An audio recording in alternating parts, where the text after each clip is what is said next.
Etika penggunaan AI di penelitian ilmiah, AI ethics in scientific research. Jadi ketika para peneliti menggunakan AI sebaiknya sudah mengetahui, memahami dulu mengenai etika dan menguasai regulasi penggunaan AI di penelitian. Ini misalkan ada beberapa contoh artikel-artikel ilmiah dalam bidang pendidikan atau penulisan artikel ilmiah, penelitian ilmiah yang bisa sebagai starting point, yang bisa sebagai bahan bacaan. Yang pertama misalkan ini AI Technologies for Education, Design Research and Future Direction. Kemudian ini ada opinion paper, So What If ChatGPT Wrote It? Multidisciplinary Perspective on Opportunities, Challenge and Implication of Generative Conversational AI for Research and Practice and Policy. Jadi ini paper opini kalau digunakan ChatGPT, aku terus gimana? Apakah sama sekali tidak boleh digunakan di penelitian ilmiah? Apakah ada batasannya? Kalau batasannya etikanya sampai mana? Kalau regulasi peraturannya bagaimana? Baik dari institusi, penerbit atau publisher misalkan. Nah itu aturannya bagaimana? Kemudian AI ini mirip tadi. Kemudian potensi dan concerns penggunaan AI di penelitian ilmiah. Ini evaluasi performa ChatGPT. Kemudian from human writing to artificial intelligence generated text. Ini prospek dan potensi ancaman dari penggunaan ChatGPT di academic writing atau penulisan akademis. Kemudian towards utilizing artificial intelligence in scientific writing. Ini penggunaan AI di penulisan ilmiah. Rise of the machine, strengths and challenge of implementing AI in biomedical scientific writing. Ini trends dan tantangannya. Kemudian use of artificial intelligence in scientific paper writing, ini penggunaan AI di scientific paper writing. Balancing innovation and integrity, the role of AI in research and scientific writing, ini menyeimbangkan antara inovasi dan integritas. Ini peran AI di research dan scientific writing seperti apa. Kemudian the ethics of disclosing the use of artificial intelligence tools in writing scholarly manuscript.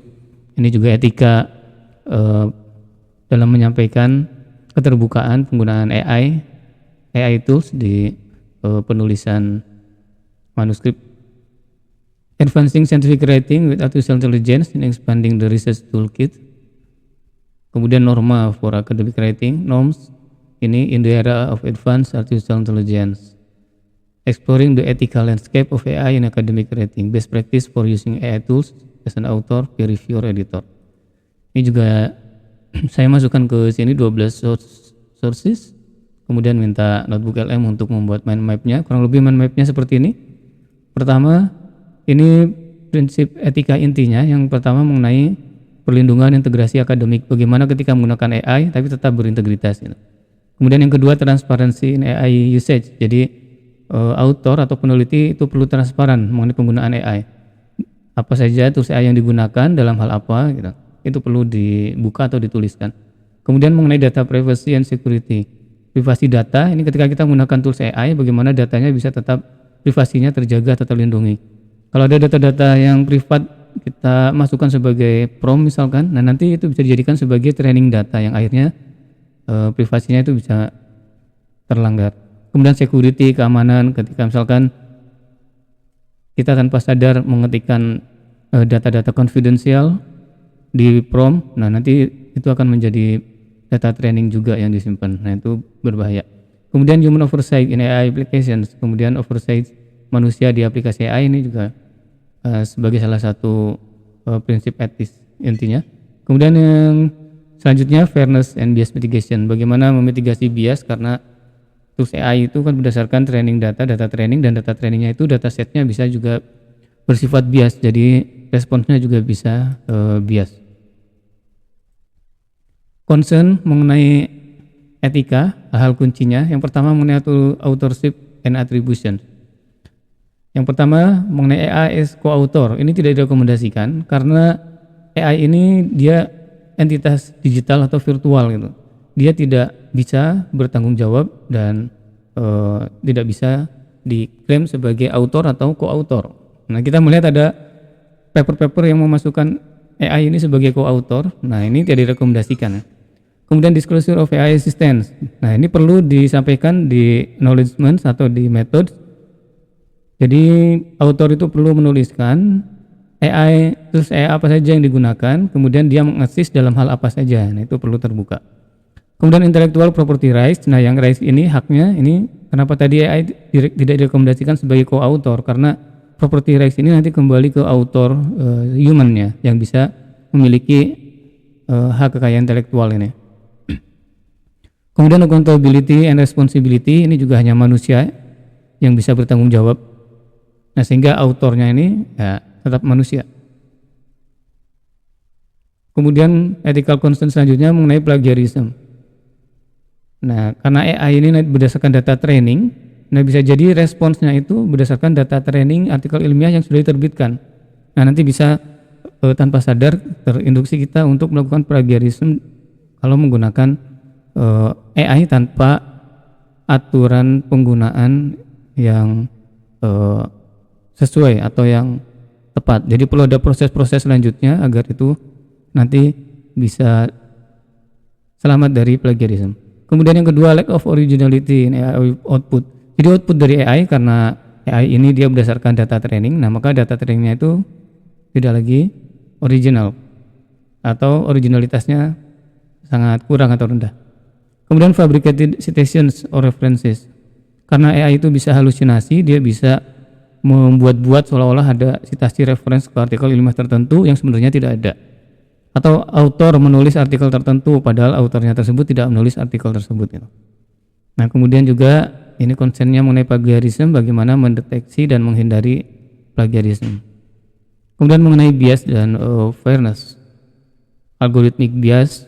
Jadi ini konsen dalam penggunaan AI karena algoritma AI-nya bisa bias karena berdasarkan training data. Kemudian juga fair representation in AI output, bias dalam hal representasi dari output AI yang tidak adil gitu. Kemudian language bias karena bahasa. Misinformasi dan disinformasi, karena AI itu dia bisa memberikan informasi yang tidak akurat. Nah, dengan menggunakan AI pada penelitian ilmiah dikhawatirkan nanti kontennya bisa incorrect atau misleading gitu. Padahal artikel ilmiah ini sekarang sebagai salah satu dokumen yang dianggap masih paling valid atau istilahnya bisa diandalkan. Kalau misalkan blog atau website sekarang sudah banyak yang di-generate oleh AI, dan generate AI itu banyak yang misleading atau yang halusinasi. Nah, sehingga website blog dari penulis yang tanpa melakukan validasi dan verifikasi itu banyak juga yang misleading. Nah, jangan sampai research paper ini nanti dia juga terkena dari misleading atau incorrect information ini. Kemudian penggunaan deepfakes, distortion of scientific facts. Jadi scientific itu kan berdasarkan fakta harusnya. Nah, karena menggunakan AI nanti bisa terdistorsi, jadi tidak berdasarkan fakta lagi. Kemudian mengenai data confidentiality dan security. Nah, bagaimana menghandling data-data sensitif kalau menggunakan AI nanti bisa lagi-lagi dijadikan training data oleh tools AI tadi. Nah, kemudian apakah mematuhi aturan regulasi yang berlaku, misalkan GDPR, IPA. Kemudian information leakage atau breach. Nah, karena menggunakan tools AI, nanti tools AI itu bisa mendapatkan informasi-informasi yang seharusnya terjaga. Aplikasi AI di akademia, di dalamnya ada academic writing. Ini bisa digunakan misalkan untuk literatur review, untuk meringkas dan mengenerate ide. Nah, ini masuk ke wilayah etika.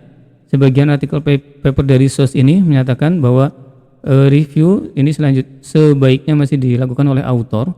Nah, AI bersifat hanya membantu dan mempercepat saja, tetapi autornya tetap harus melakukan review kritis sendiri.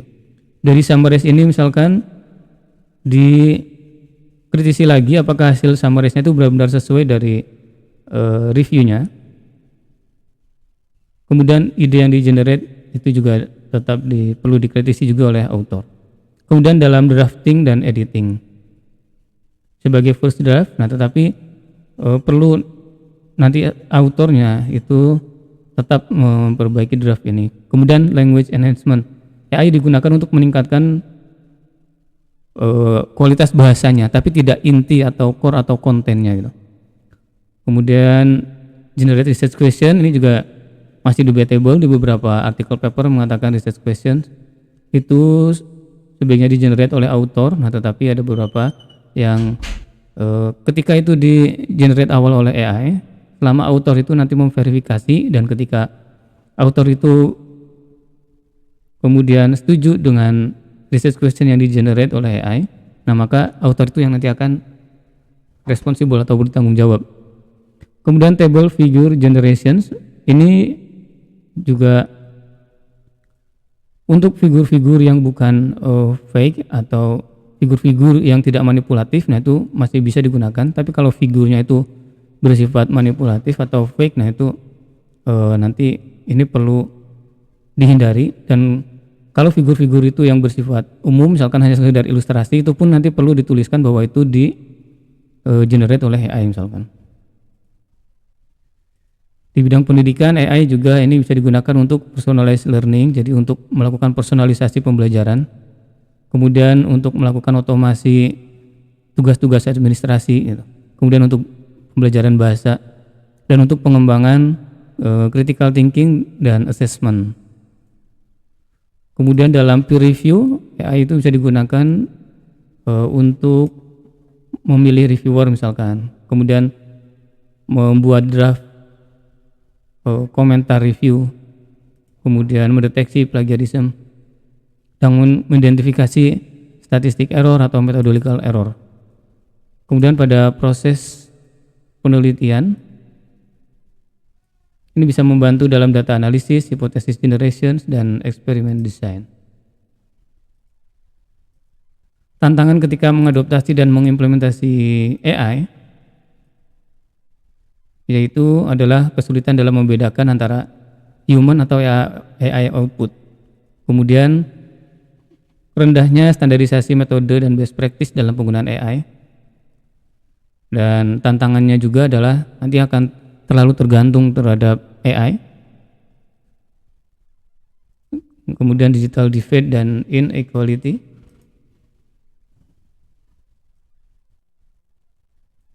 Kemudian keterbatasan teknologi, kemudian biaya ekonomi untuk penggunaan AI tools, dan tantangan yang lain juga resistance to change gitu. Jadi keengganan untuk berubah. Itu directions dan recommendations mengenai penggunaan AI di research rating atau scientific research, yaitu pentingnya, perlunya mengembangkan ethical guidelines and policies. Jadi perlu diberikan panduan institusi-institusi, publisher, itu perlu untuk membuat guideline, panduan etika penggunaan AI dan aturannya, regulasinya, nanti konsekuensinya seperti apa, kemudian pelanggaran terhadap etika nanti dampaknya seperti apa. Nah itu perlu dibuat, dikembangkan. Kemudian perlu mempromosikan transparansi dan accountability dalam penggunaan AI. Nah, kemudian juga perlu pendidikan dan training dalam penggunaan AI. Kemudian akses terhadap tools AI yang setara atau merata.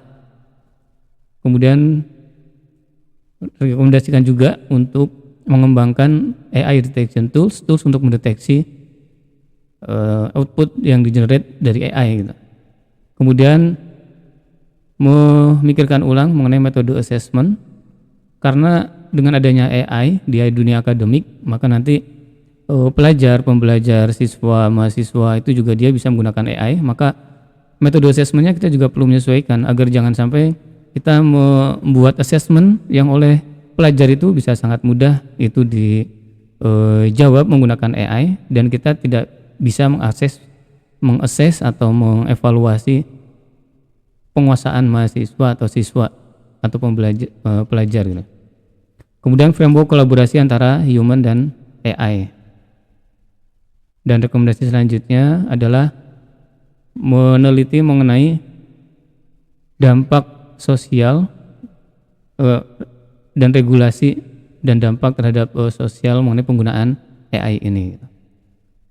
Nah, setelah kita mendalami, mengetahui, memahami, menguasai etika-etika penggunaan AI, barulah kita nanti bisa memanfaatkan AI untuk meningkatkan inovasi, meningkatkan produktivitas, mempercepat kerja-kerja penelitian dengan tetap mempertahankan integritas akademik sebagai peneliti.